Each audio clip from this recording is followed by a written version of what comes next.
የኢትዮጵያ ፕሬስ ድርጅት ስለ ኢትዮጵያ በሚለው መድረኩ በምዕራፍ 1 በርካታ ጉዳዮችን በተለያዩ የሀገሪቷ ክፍሎች ተዘዋውሮ መድረክ ማከናወኑ ይታወቃል። ፕሬስ ድርጅት የምዕራፍ 2 አካል የሆነውን ስለ ኢትዮጵያ በሚለው መድረኩ የስራ ዕድል ፈጠራ ስለ ኢትዮጵያ በሚል መሪ ሀሳብ በስራ ዕድል ፈጠራ ዙሪያ የሚነሱ ጉዳዮች ላይ ከባለድርሻ አካላት ጋር በአዳማ ውይይትን አካሂዷል። በመድረኩ መልእክታቸውን በቪዲዮ ያጋሩት የስራና ክህሎት ሚኒስትር ሙፈሪያት ካሚል ኢትዮጵያ ዘመኑ የሚጠይቀውን ስራ ዕድል ፈጠራ ላይ በማተኮር እየሰራች መሆኑን ጠቁመዋል። እንደ ሀገር እየተተገበረ የሚገኘውን ሀገር በቀል ኢኮኖሚ ፖሊሲን ያማከለ ስራ ዕድል ፈጠራ ለማሳደግ እየተሰራ መሆኑን ገልጸው ስራ ዕድል ፈጠራ የዕለት ጉርስን ከመሸፈን ባሻገር ሀብትን ለማፍራት የሚያስችል እንዲሆን ትኩረት ተሰጥቷል ብለዋል። አዲሱ ምልከታ የስራ ዕድል ፈጠራን ከዳቦ በላይ የሚመለከት ሀብት ፈጠራን መነሻና መለኪያው አድርጎ የተመለከተ ነው። ይሄ ማለት ሁሉ ጊዜ አዳዲስ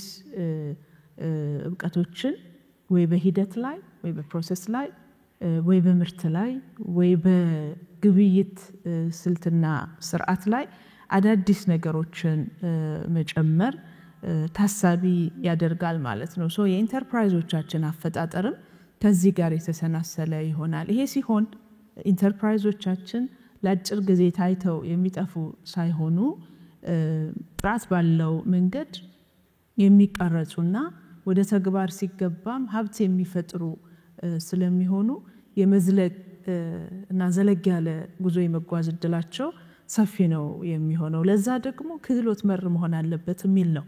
ሰዎች ወደ ማያውቁት አዲስ የስራ ዓለም ሲገቡ ክህሎት ታጥቀው መግባት አለባቸው። ሚኒስትሯ ስራ ዕድል ፈጠራን ለማሳደግ የፋይናንስ ትስስር፣ የግል ዘርፉ የነቃ ተሳትፎና ክህሎት መር ትውልድ ከመገንባት አኳያ ችግሮች መኖራቸውን ጠቁመዋል። በፓናል ውይይቱም በተደጋጋሚ የተነሱ ሀሳቦች ናቸው። ማሰልጠን ሊሆን ይችላል፣ ፈቺ የተለያዩ ምርቶች ይቀርባሉ በተቋሙ ስር በጣም እንደሚበረታቱም አውቃለሁ። ግን ይህ ብቻ በቂ ነው ብዬ አላስብም። ስራ ዕድል ፈጠራ አንፃር በሰፊው ሰፊ ቀጣሪ የግል ተቋማት ውስጥ አንዱ ሚድሮክ ነው።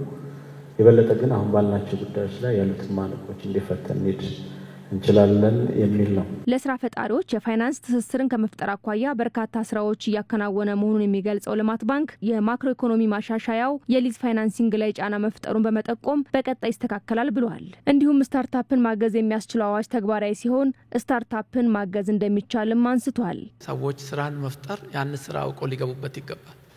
እኛ ጋር አሁን ያለው መንግስት እንዲህ አላረገለኝም እንጂ እኛ ደግሞ ትንሽ ተንቀሳቅሰን ይሄን እናርግ የሚል አቲቲዩድ ማምጣት ግድ ይላል። ከዛ አንፃር ሰፋፊ ስራዎች አሉ። ያንን ግን የሚያይ አይን ይፈልጋል። እነዛን እድሎች እውነት ነው። የዚህ ብድር ሂደት የሊዝ ተቀዛቅዟል። ምንድነው የሆነው? ማክሮ ኢኮኖሚክ ሪፎርሙ ሲመጣ የማሽን ዋጋ ጨመረ። በአለም ላይ ጨምሮ ሳይሆን በምንዛሪ ለውጥ ምክንያት ማሽኖች ዋጋቸው ተለወጠ። በፊት በ57 ብር ይመነዘር የነበረ ዶላር ዛሬ 135 140 ብር ነው። ስለዚህ አንድ 2 ሚሊዮን ዶላር የሚገዛ ማሽን ዋጋው ጥፎ ነው። አዋጁ ደግሞ ምን ይላል? አንድ ሊዝ የሚባለው እስከ 90 ሚሊዮን ድረስ ነው እንትኑ ሀብቱ ወይም አሴት የምንለው። በብድር መልክ የሚሰጠው 72 ሚሊዮን ነው ማክሲመም። ስለዚህ ማሽኖች ከ72 ሚሊዮን በላይ ማለፍ ጀምረው ዋጋቸው። ስለዚህ የአዋጅ ሪቪዥን ይፈልጋል ወይም ደግሞ ማሽኖችን ዝቅተኛ የሆኑ ማሽኖች ወደ ማምጣት ይጠይቃል። የፋይናንስ አቅርቦት ጉዳይ ደግሞ አሁን ስንነጋገር የነበረው ነገር ሪስክ የሚወሰድባቸውና ሪስክ የማይወሰድባቸው አሉ። ስለዚህ ሪስክ ለመውሰድ ድፍረት የሚያጣባቸውን አካባቢ የግሉ ሴክተር በአብዛኛው ስንነጋገር የነበረው ከዛ ጋር ስለሆነ ሪስክ ሊወስድ የሚያስችሉ ኢንሴንቲቭስ ሞቲቬሽንስ ያስፈልጉታል። የፋይናንስ ትስስርን ለማሳደግ የተቋማትን ቅንጅት ማጎልበት፣ ዘመኑን በሚመጥን ቴክኖሎጂ ብቁ መሆን ብሎም ክህሎት መር ዜጋ መፍጠር እንደሚገባም ነው የተጠቆመው። እነዚህ ወጣቶች አንደኛም የሚያማርሩበት ምክንያት ምንድነው? የተመቻቸ ኢኮሲስተም ስለሌለ ነው። በተለይ ስፔሻሊ ፋይናንስ ላይ ነው ሀሳብ ላይ ኢንቨስት ማድረግ መጀመር አለብን ብዬ አስባለሁ። እየሰራን ካለ ነው ፕራይቬት ሴክተሩ እንደ ሴክተር በጣም አናሳ ነው ባይነኝ። ሲነርጃይዝድ የሆነ አሰራር ከመንግስት ጋር ያስፈልጋል።